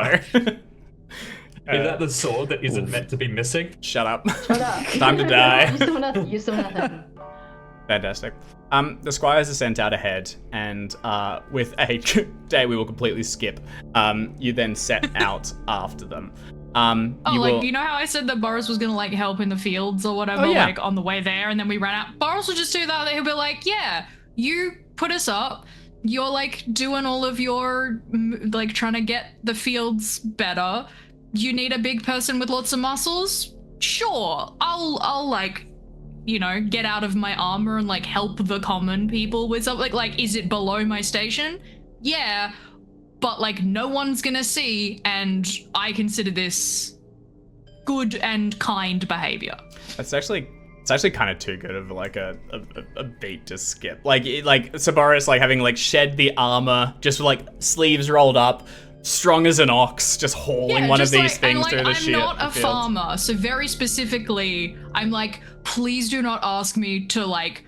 I am not skilled in the ways of like farming. That is a thing that I entrust you as like the people who work the land. So this is not me saying I'm gonna do this. I'm gonna like tell me what to do, and I will do the thing. They know how to use an ox. Yeah. Yeah. Welcome back, Mary. What does this very mini vacation that is not a vacation look like? Just give you like a single beat for everyone. Like, what's your downtime now that you truly do just have like a day to kill? So Hervis, you have something that comes to mind? Finally, my crossbow's had some action, so I'm just gonna like set up some tin cans and spend some time honking those off. Like, yeah, no, this is holiday for me. No night stuff means I get to get my crossbow out. Yeah. I think you also, it's in the company of these common folk as well, they are awed by your ability, and your prowess far exceeds, like, ask you anything about farming, you don't know shit. But when it comes to shooting tin cans and swinging a sword around, you are the best they've ever seen. And so kind of like just surrounded by a day of basically being worshipped is what you really needed. Just a couple That's of wins. exactly what I needed. Yeah, maybe even put like an apple on one of the peasant kids' head. Okay, we're rolling. Get your crossbow out. No, never mind. No, it's okay. That's all right. Yeah, it's all right. Hell yeah. So Maybe don't kill peasants. I think usually it would be religion, but he's a bit shook up about all that. So I rolled the dual parentage trait where I have battle as my special, but I'm actually a pretty good steward. So I figure I actually do know how to work on the farm, not hauling stuff around, but actually doing. And what about your logistics, stock farming jargon? Maybe try logistics. That's what stewardship is. Yeah, exactly. Probably another glimpse into one of the, like, your alternate life where you weren't acknowledged and you were given more mundane tasks, if not in the church, than working in the fields and things. And I guess, like, in this instance, Samo, do you think you're happier in this sort of practical, poorer work? Or do you think you're more suited to knightly values? Like, is being a knight something you've been called upon and you do it because it is your duty? Or as you kind of get a glimpse of the other option, do you think maybe that would be your preference? I think that happier but couldn't do it because duty is because is basically I think I feel a calling to something else, and I don't think it's quite knighthood. It hasn't quite landed, but I'm like, this is great, but probably thinking about the way that like all of this is set up in terms of the way that the folks have to work within the established feudal system probably shapes on him a bit. Yep. Maybe some long walks alone in the woods would probably your mind. Yeah. You want to go lost in the woods just for old time's sake? Dame Gwenhild, do you have an instant? Well, once I've cleaned off my axe, which won't take too long, because I imagine I don't have all the supplies to do like a full care of if the it's part blade. of your kit. But I need like lots of oil and oils and sharpening stuff, and yeah, but I'll just do a basic clean of that. But I would like to maybe continue trying. I imagine this is a long process that I've been trying to do for a while unsuccessfully. I would like to be trying to teach my raven to say whoopsie. Whoopsie. Whoopsie. Just I think it's really funny when it finds criminals and stuff, and it's just that's how it announces it. That's so Your neck. goofy. Fantastic. I think if everyone wants to take a check to like stewardship, falconry, crossbow, and Sabaris, anything that is appropriate for yours. One of your traits, like worldly or something perhaps, or a skill if there's one appropriate. Can I argue chivalry? Because there is no other let's opportunities do for me it. to Yeah, do let's that. do Like, it. and this is very specifically. I super agree. It yeah, is that's not great. appropriate For the common station people. wise to be doing. Like, this is not appropriate, but like not the done thing for a knight to like. Peasants should help nobles. That is like the correct order of things. So to turn around and be like, no. Not only am I helping you, I am letting you dictate what I'm doing. Like, you know, That's a new kind of knight. Yeah, it's a new kind of like protecting and serving. I It's a totally new agree. kind of leadership. I totally agree. Yeah. Yep. I'll take a chivalry because I don't. Unfortunately, as much as I would love it, I don't think we're gonna get there this time. Unless you're but about to get a lot of improvements in a very short space period of time. No, I don't think 20s. so. I think I'm still like 20 something trait points away from. And chivalry hasn't been invented yet, so you know there's Yeah. two. But you know, if it hasn't been invented yet, I got time. We'll get there. Fantastic. This day of comparative peace and freedom. The restrictions on you of knighthood have been lifted, and there is no one but these common folk to watch you. You can kind of revel in your true selves. A full day passes, you rest again, and then come the morning, head off. You are met on the road by one of your squires, who returns and says, make your way to the White Tower. All is prepared, and they are waiting for your arrival. The White Tower, as Dame Gwenhild knows, is one of, it's like a fortress, a tower, next to one of the gates. And it has a large dining hall. Within it, it seems the feast has been prepared, and your arrival will be the signal that starts it. Heading back into town, gigantic stinking city, you can see the crowds of people are around, and we need to see if Lord Robert has been successful, and if these folks have been fed. So, I had to think about how you wanted to do that. You guys succeeded in all of your roles in getting the sort of ball rolling, but ultimately this comes down to Lord Robert persuading Arthur, and also persuading him against kind of Merlin's direction, and the other lords. The way you have said it, it's kind of rigged so that like even if they protest and it doesn't happen, you can then present the sword and kind of argue your case as well. But I want to see if this has a impact on Arthur's values and what he holds true. So Robert does not have a listed orate score. He does have a number of traits. I don't think they're appropriate. I'm just going to do an orate roll. We'll assume he's got 10. We'll give him +5 for your assistant. So we're going to do this as roll under a 15. And then I'll roll a appropriate trait for Arthur to see how he does. So at a d20, 10 is under. That is a success. So wherever he was able to deliver your intention, or deliver your plan. It would have been a crit. Yeah. Well, that's what you get for trying. He was able to deliver it with poise and set the stage so that even if the other lords protested, which undoubtedly they did, he was heard and respected. And for Sir Arthur, he has this is really temperate. King Arthur? Well, Arthur at he's the not moment. Really. Yeah, you said Sir Arthur. You're right. He's not I knighted. think he must be knighted at some point during this, because his title is Sir Arthur in this book. Okay. I think maybe. Yeah, I don't know actually.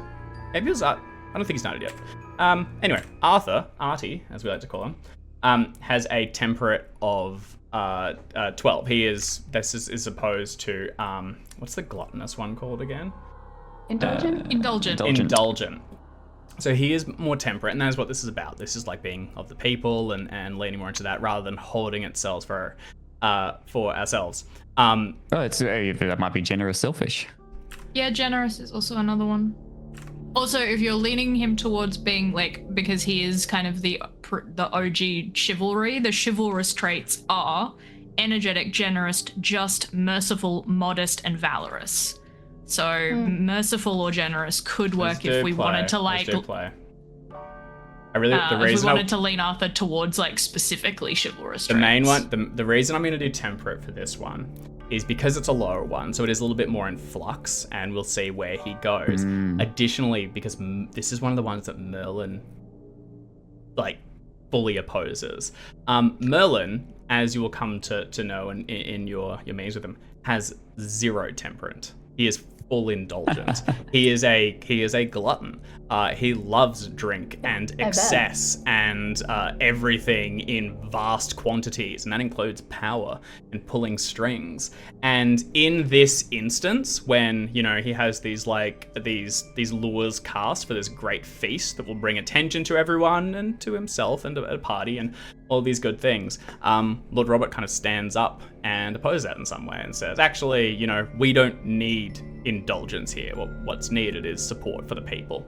And so I'm going to roll against Arthur's 12 in temperate. So if he succeeds this, if it's under his temperate, which it is, he's able to see the logic in this and turn back the party. So as you come into the city, you see that some stalls have been set up and some food is arranged on them to be given out to the people. Already they are running low. This has been in effect for several days. And you can also see evidence of people, like bodies have been hauled out and there'll be like burials and things like that. So it certainly hasn't fixed everything, but it has made life much better for these folks, possibly to the detriment of 1 star taken off the review of this upcoming feast. As you draw closer, you can see the famous White Tower high on its hill and visible from near everywhere in the city. Banners are hoisted all around it and fly in the colors of your lords and of countless others. And the crowds of people standing all around the outside are massive. This huge rolling wave of common folk, tradespeople, farmers who have gathered to witness Arthur's crowning. And unlike the others where there was sort of this clamoring and pushing as you moved through, the people part silently before you as your sort of chargers clop along the cobbled streets, and this wave of people just parts as you go and then knits back together behind you so that you are moving in sort of a bubble of space within the crowd.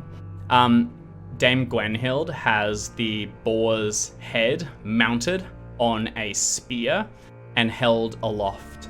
The 4 of you have taken the opportunity of a day's preparation to bathe and clean your armor so it gleams under the warm sun, sparkling, and your heraldry is plainly displayed for all to see. Your arms are in place, your swords and shield, and you are the very picture of a perfect knight. Who is carrying the sword, and how is it displayed? I was actually going to maybe suggest not the 2 people who lost it, because then you're like, well, if it's about them getting their honor back. It is, but then it's like, why does one of them hold it but not the other? Like, you kind of want because Simone's got modesty and Service doesn't. Oh yeah, that's fair. I'll hold my sand if he wants to, but 14 Don't make proud. me. I don't want to. I think Service is... I roll a 16. I don't want that sword. Yeah, and honestly, this is one of the ones where, honestly, pride is almost a virtue in this place, because you need to take control of the narrative. You need to point this in the direction. So with Dame Gwenhild moving first through the space with this large boar's head held aloft to get people's attention from far away, behind then sort of like flanking on two sides are the sort of huge wall Sir Boris with shield in place, sort of riding alongside, and on the other Sir Mobe looking out over the area, sort of, you know, always wise and one with the religious ways of the world, even though inside his mind is in turmoil. And then between the two is just this beautiful. Describe all your traits again, Sir Hervis. What are you? Long-haired, golden smile. I have golden blonde hair, dulcet speech, and a dazzlingly white smile which shines down the street. Yeah, it's like. So we're in like a little diamond formation where it's like with him sort of protected, like parting it, and then like as people flow back around, they see Sir Hervis at the back with like the sword. You guys are sort of, you guys are like a buffer, so like carving through, so Sir Hervis can be in the center. Sir Hervis, how is the sword displayed? Do you have it like resting in a scabbard across your knees? Do you have it drawn and held high? It's not a bad thing to draw it and hold it up, is it? That's not gonna, like, I'm not gonna get it dirty or anything. I want everyone to see it. No, you'd have to have jammed it in something. Oh, okay, yeah. I was gonna say, because the other thing is, like, it might be inappropriate for you to hold the sword. It's not your sword. I was just thinking that. There might be a way I can hold it so that everyone can see it, but not in a way that makes it look like my sword. I think, like, holding it two hands probably looks better. Yep. Like I'm about to offer it up to someone. Yep. Yeah. And it's difficult to tell as you look from the sword to the gleaming white teeth. It's hard to tell which one is the sunshine is bouncing off. It's like they're amplifying each other. It's like a perfect little magnifying prison. Yeah. If an ant walks past, it would burst into flame.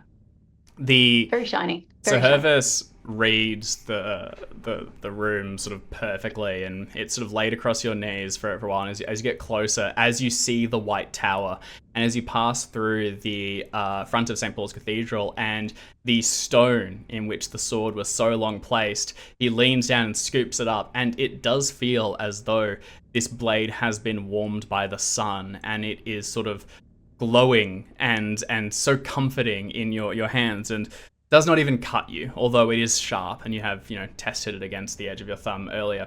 And you serenely sort of hold it up higher and then again, and the people, awestruck, finally let loose a loud cheer as the sword is returned. The sword that was stolen, lost, taken by the Picts in the night, but returned to its rightful place, and soon its rightful holder.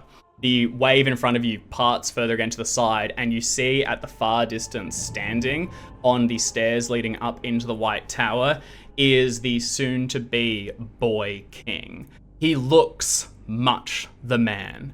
He was younger when you left, undoubtedly, and it's as though some years have passed in this period, and he is standing more confidently amongst the others, no longer his superiors, never his peers, now his subordinates and those that will report to him as king. He has a sort of comfortable presence, a relaxedness to him as he rests his right hand against, well, no, it'd be his left hand against an empty scabbard in which the sword will be placed.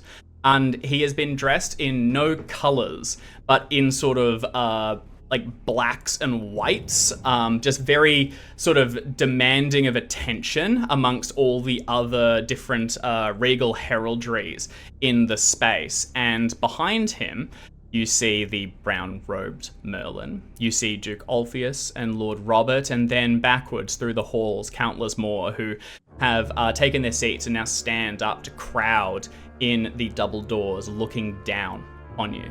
So Mobe, you will also recognize the Bishop of Londinium present here, and to his side, two clergy members who have a large wooden box with ornate sort of gilding and filigree, which undoubtedly within is the crown rather, that will be placed on Sir Arthur's head once he's taken the oath and is crowned High King of Britain.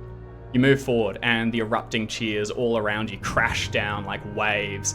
But as you get to the final point, and the White Tower, so high above you, blots out the sun, but is allowed to be reflected off its brilliance to still find you, Arthur holds up a hand, and silence falls across them, as if it has been sucked out of the space. Merlin steps forward and looks up to each of you, and then walks to Hervis and holds his hand up for the sword. Should I give it to him? Yeah, dude. Yeah. Or is it whoever has the sword is the king? No. Well, unless you were just king for a while. It was nice.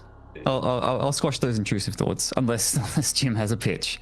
Well, before you hand it over, I just want to, because we were talking about whether or not Arthur is a knight here, and I couldn't help but go down. yes, with it. please. I'll look at a bunch of stuff and ended up on Project Gutenberg on the other side, actually having to go to Le Mort d'Arthur because there is no easy answer to this findable. So he's not. He is knighted moments before he is crowned. Yeah. Oh, that's fun. And he is knighted by the best man there, and that is according to Le Mort d'Arthur. But there's no like better one. So can we give that sword to Robert and give our lord that honor? Yeah. I really like that. He pulls the sword, they put it off till Candlemas, and there's even the line where it's people watch over it. I've saw that bit. And is there the line where they lose it and they fight a pig? They get back together at Candlemas, and then I think in Le Mort d'Arthur, they pull out the sword a few more times and go, we'll do the crowning at Pentecost, which is later. But so we're doing the crowning at Candlemas. That's like 3 lines later. In the crowning at Pentecost, he pulls the sword again, and they're like, all right, mate, yeah, you get to be king. So they take the sword from him, and he is made with Clarence a knight to the best man there, quote vague, and then immediately crowned. I really like that. Yeah. I would really like Robert to get that sword. I would really like to give that sword to Robert, not Merlin. We should pass that on to Robert and get Robert to knight him right now. So I'm guessing Robert will meet us before, like Merlin will be with Arthur. I think it's Merlin going forward. I think if anything happens here, it will be actions you have already taken. Finding their way through to, at this point, it's kind of the reins are let loose and you are kind of swept through this particular channel of events, but perhaps your previous actions and the way that you have set the stage might lend them to your favor. I think we will do an intrigue roll, I think, to try and set this one way or the other. This is trying to... And this is without a doubt coming into the passion, my homage for my lord. Yeah. I will say, get my lord to knight King Arthur. I think I was going to set expectations here. I think a success is not going to be Lord Robert. I think it's going to be Duke Ulfius, and then because that is still the higher one, but it's in the path. I think critical is where we're looking at Lord Robert, and then it being a direct line to the 4 of you. While you're rolling, I'll just read quickly. And therewithal they kneeled as one, both rich and poor, and cried Arthur mercy because they had delayed him so long. And Arthur forgave them, took the sword between both his hands, offered it up to the altar where the archbishop was, and so was made knight of the best man that was there. And so on the coronation was made. It's almost perfectly. I love the crying mercy for delays as well. That works so well. Yeah. Jackson, if you want to make a case for you should be the one to do it or something like that, you can roll it with -10, and if you crit, I'll give it to you. Oh, okay. But if you fail, you've tried to scheme it, and again, and you're definitely going to risk losing more honor. It's absurd. It seems like they shouldn't be. They shouldn't. And Merlin's knights can't knight knights. I think knights can knight knights. I think knight can knight knights. Can knight knights. Knights can knights, I think. But it's just, but to what terms? Are you taking them into your, are you going to pay for their horse and stuff? You know what I mean? I think you can. No, better not. Better not. All right, so I'm going to evoke my passion, which is my homage to my lord. Go for it. Okay, good start. And then I am going to intrigue my way with a +5 into getting either Robert or Orpheus to be the one to knight Arthur. And this will kind of genuinely, because you succeeded, he succeeded as orate recently as well. I think, this totally plays. This is not a direct action you took. You did not try to sow these particular seeds. It's more just that over the past events you have been working to get your lord raised as high as possible. And as Merlin takes the sword from you, and he holds it respectfully, as you did, but his hands are closed on the grip. As he turns it around, and he sweeps through the. I believe that should go to the best man here. If our boy King is not yet a knight. Can you make an orate roll. Oh no. As Oh. I was just twinkling that in just to make sure that. That was flavoring. okay. Ah, you gotta be careful. yeah, oh yeah, I'm still pretty homaged to my lord in this moment. nope. Well, To your it's intrigue, also a yes, thing, your right? your intrigue is higher. but Your it's intrigue is only +5. The one. skill for the Yeah. one skill, yeah. Yep. Yeah. Right. And there's gonna be a You straight could just orate roll. I not think. say any. Hey, nice. Hell yeah. You say it in such a manner that it is not taken as insult, but as, you know, a explanation to the crowd gathered who may not know the proceedings. And Merlin people. looks to you, and for a moment, this gargoyle face, like hewn from stone, no humanity behind it. And then it breaks with a smile, and he says, "Of course." And says, "And here he is." And he looks to the aging Duke Ulfius, who the sort of like direct Roman heritage lord, very much the picture of regality, but also in his company several acclaimed lords who have sworn to him, amongst them your Lord Robert, and through them a host of knights who it was their task to guard the sword. And although there was a brief jitter, it has been returned, and he was given the task because he had importance, and it is given to him. And the bishop will say to the crowds gathered that Arthur must first be knighted before he can be crowned, and it is Duke Ulfius that has the privilege. It is a very similar scene to when each of you were knighted by Lord Robert, except there is... He doesn't yeet himself into a horse afterwards? Isn't that part of it? You Yeah, gotta jump onto a I horse? feel like and, I feel like I'm he should assuming do. he's- I really want to. No. He's gonna do You can it. do I that in really. private later. The No, common no, folk will no, watch no. it. He's gonna make the jump. It's part of being a knight. Duke Ulfius lays the sword down, and Duke Ulfius is old-fashioned. He does it the proper way. He strikes Arthur once across the face and says, "Let this be the last blow you suffer that you cannot return." And Arthur takes it and stays modest. He looks down at his lord's feet, and to everyone gathered seems the picture of a squire about to be elevated. Duke Ulfius passes down the sword, Clarence, and Arthur takes it, rises as a knight of Duke Ulfius's realm, and for a moment, you guys are kind of peers. There's an equality here. And it's in that circumstance that Duke Ulfius, again, one for tradition, says, "The lad needs a horse. Let's see if he can mount it." Would anyone like to... You are the four mounted knights. Can I make a suggestion? My Yeah. horse is famously large. Like, it says in the note, it is a rare large charger. Like, it is a large It will kill charger of a someone. rare breed. Like, it is unusually large. So I'm just gonna back up a little. I'm just gonna take my horse is just gonna take a couple of steps back. I just a did few just steps have. back. I did just have. I wonder if it's the same thought that Art Yeah. had. That this would be I a think great it might point be. for Triamor's horse to Yep.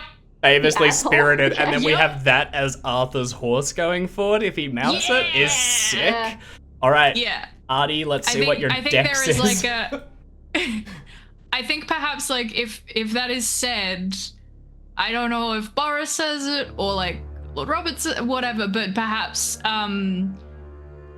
I feel like perhaps Boris would just say loud enough for like the host or like Duke Ulfius to hear, "There is a fine stallion without a rider at present, stabled."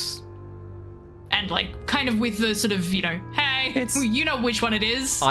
In the storybook style, the horse just happens to be here. Oh, I think again, in keeping, Lord Robert had faith in you. You succeeded. You remember we rolled to see if like he trusted that you would go and you would get this done.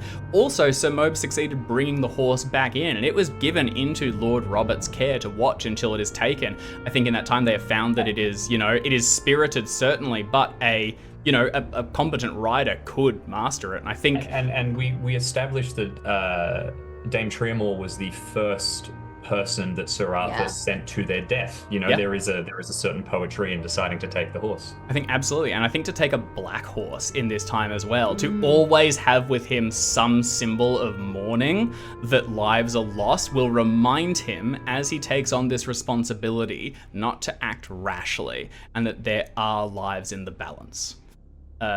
Artie has 15 decks, so we'll see how he Nice. goes. Pretty good. He gets a run up, and here's the jump. Come on, buddy. Oh, he beefs it. He, for a moment, as it freezes. And we're talking about like picture endings. There's this shot of like Arthur running and these white doves that had sort of gathered in the silence as the crowd gathered, sort of on the cobblestones, all take flight behind him as he looks. And you see the picture of, there was the ruler a moment ago, and then there was the squire being knighted, and now here is your peer, another young knight, eager to prove themselves and looking forward to that first task. As he jumps for the horse, it shifts and bucks slightly, and though he lands against it, he does not take it in one, and it takes him a moment to sort of swing his leg up on it. And there is humanity in his failing. There is a reminder that this is not, though there may be providence, there may be weights on the scales, this is a person amongst all, and he can fail and he can bleed, and it only endears him more to his to the other lords here. And though he fails it, there is good-natured like cheering and a couple of like, you know, the last jabs anyone's ever gonna get in, and he takes them all well, as he sort of like raises his hands somewhat self-deprecatingly as he gets atop it, and another cheer goes up from the crowd as he takes the horse, and it does a short circuit around it before Merlin, stepping forward with the bishop, takes control of the ceremony once again. Jim. I'll mention one thing quickly. I have just found a journal article of people doing their best research to try and find out what color King Arthur's horse was. It was a black horse, apparently. I love accidentally serving canon. Link the journal article called Black Against White. What color was King Arthur's horse? I even just said all his outfit was black and white because I couldn't remember what Arthur's heraldry was in the spur of the moment. Amazing. Does anyone know his heraldry actually? I think I did successfully teach my raven to say whoopsie, and it gets one in the silence when he just uses it. Yes. Like a whoopsie. Whoopsie. I also love that, like, in this moment, possibly more than any other, like, Boris loves Lord Robert and will die for Lord Robert, but also in this moment loves his king, because Boris also fell flat in his ass. He fully failed his jump, and to have a king that did likewise and is still like honorable and chivalrous and kind, Boris is like, I love you. Have my life. That's my guy. Lord Robert That's our boy. is the person that I take instruction from, but if you are ever in danger or if you are ever in need, like, you have my sword and my heart forever. This is my king. I think that's it. I think you see this is not a person who will take a single mistake and let that, deem the course of their life, and there have been mistakes already. So assuming this is someone who will be able to forgive and to allow repairs to be made. Merlin takes control of the proceedings once more, and after Arthur sort of like holds his hand up to the crowd and is sort of like, again, self-deprecating, but like just having fun with it, he jumps down and walks forward, handing off the reins to, likely it would be Nigel, and one of the squires there as well, so kind of brings it back to him, and steps forward towards the bishop, who's standing up on the steps, is the picture of the church's hand in all of this. Very much the second power behind the throne. So Moab, you are immediately aware that this is not the archbishop, this is the bishop of Londinium, and by all rights, it should be the archbishop present. It could be that he was never intended to arrive. It could be that the snows possibly stopped it, or perhaps there are other hands on the scales as always. But, it's continuing at least, and it seems to be comfortable with everyone else who is here. The bishop looks down at Arthur, who puts one foot up on the steps and then kneels, and questions him. He says, "Will you solemnly promise and swear to govern the peoples of Logres and of its tributaries and other territories according to their respective laws and customs?" And Arthur, soon to be king, says, "I do swear." The bishop says, "Will you use your power to the cause of law and justice, in mercy, to be executed in all your judgments?" And the soon-to-be king says once more, "I will." The bishop takes sacred oils and dabs them across either side of Arthur's collars and then across his face. These same oils that were from the times of Constantine the Great. And he makes a sign of the cross on the soon-to-be king's forehead, his hands, and his feet. A special robe is taken by two of the attending clergy and drawn across his shoulders so that it drapes down across the ground, all this white stone from the tower. And the box is opened, and from it is drawn a beautiful crown. It is golden and minimally jeweled. It is functional. It is a warrior's crown, perfect for someone who is being crowned in a time where they will shortly do war with the Saxons, and is placed upon his head. Bishop of Londinium says, "God crown you with a crown of glory and righteousness, that having a right faith and manifold fruit of good works, you may obtain the crown of an everlasting kingdom by the gift of him whose kingdom endures forever." And to this, the assembly, all the people gathered here and the lords outside within, bow their heads and say Amen. The nobles then step forward, and as Arthur turns around to look in at all the people, you see this procession of people beginning to come down from the sides, huge figures throughout the area, many of which you recognize from the tournament, the vast majority in fact, but some more who had made their way down, slowed by the sort of sudden storm, but able to complete their journey in the final days, or those that had possibly traveled down while the sword was being held and you just hadn't had the opportunity to meet yet. Each of them take this opportunity to swear homage and fealty to the king now directly, and this secures the sort of feudal hierarchy. This is putting that next brick in place. This is something above Duke Ulfius that is going to connect you to all these other people here, King Leodegrance and other people whose names I don't know, so that this is a kingdom and one that can defend one another and is so made so much stronger. And you know now that when Duke Ulfius has issue, he can call for support from these others, and through King Arthur will be granted it. It's a fine looking org chart. Oh yeah, it's very good. I am all about this restructuring. The four of you would not be going forward to swear fealty directly because this is not your place. You are through Lord Robert and so on and so on and so on.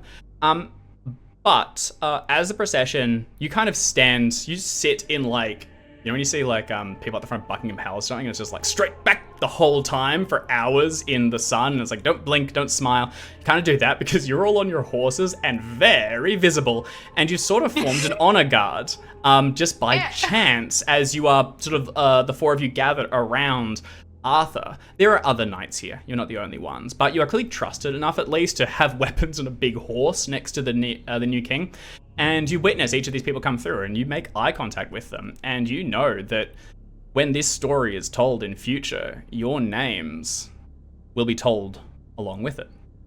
And as it draws to a close, and as the last noble stands up and moves within, and as the feast begins to start, Arthur turns to the four of you and says, "I thank you for finding Clarence and returning it to me. You've done a great duty here." Well, not at all. We did our duty, no more, no less, to undo where we failed previously. But all is well now. Not all, not quite, but all will be improved as we head forward. You have my thanks, each of you, and it will be my privilege to dine alongside you at this first of many feasts as we celebrate a new age and a dawning of things to come. Come with me, my fair knights. Give your horses to your squires and then let them find their tables as well. We have a feast to attend. and he takes you Twang. sort of by the hand, very like of the period, you know, like a very like friendly, almost romantic gesture, but just take it from someone who has great love for his people and for those that are willing to fight for him. And each of you are helped down from your horse and then held for a moment by the hand and then sort of ushered forward so that it is Arthur who follows you four up the stairs and into this huge, massive hall in which you can see thousands of candles have been lit and scattered all throughout the area so that smoke like rises up to the rafters high above, and this almost like ethereal magical light fills the space, a light that constantly shifts and flickers but hits everyone from all sides so that there are no shadows in here, and yet nothing is so permanent that it cannot be shifted slightly as the flame changes the balance of things. And there's this impression of being at like a fairy feast or something in legend, except here you are in the moment experiencing it. The boar that you slew, some of the meat is here and present, as is all manner of other delicacies, although it is reduced. They have made sure that a significant number of the stockpiles have been distributed out and to the people. And additionally, for the feast held now today, more will be taken down. Those that have gathered here will all be fed. Arthur has promised that no one will go hungry in Londinium today, and he has set it as a task to probably the others that work under the sheriff, like Dame Gwenhild, to make sure that it is distributed, and they're going to go door to door and make sure that it is spread throughout. It's kind of a Sisyphean task. You're not really sure if it's possible, but hopefully they have a really good try at it, which will be good. We are going to put a pin in our session here because we're going to return next week for our final session and play out the feast. It'll probably be our last sort of like structured thing. I missed the first feast, and it's my special item. Yeah. Only applies to a feast. It's gonna be so good. So what we'll do is we'll do out a full feast thing. It'll be slightly reduced because a bunch of the food was given away, so it's not gonna be as many rounds as it may have been. But we'll do that, and we'll particularly look in on given that will be our final session for Pendragon. We'll look in at sort of the seeds being sown by your characters for implications of what their legends may become.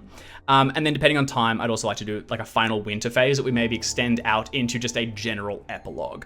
So this will kind of be like, what do you know, is this the time when you first met your lady love? Is this when you first, drew swords against that rogue knight who, became your rival for decades and decades? We'll just have to see. Love Hell it. yeah. Hell yeah. Can't wait. Feast Should be time, good. feast time. Hell yeah, peace time. Feast. Oh, you said feast time, not peace time. Yeah, that makes more sense. We're going into a war. Yeah, no, I'm very excited to finally get to use my ornate knife and spoon set made from the bones of a giant. Hell yeah. We'll see it then. So we will be back same time, same place next week. We very much hope we'll see you there. Thank you for everyone who tuned in. Thank you for the cast for playing. We'll see you soon. See you, Dave. Ciao.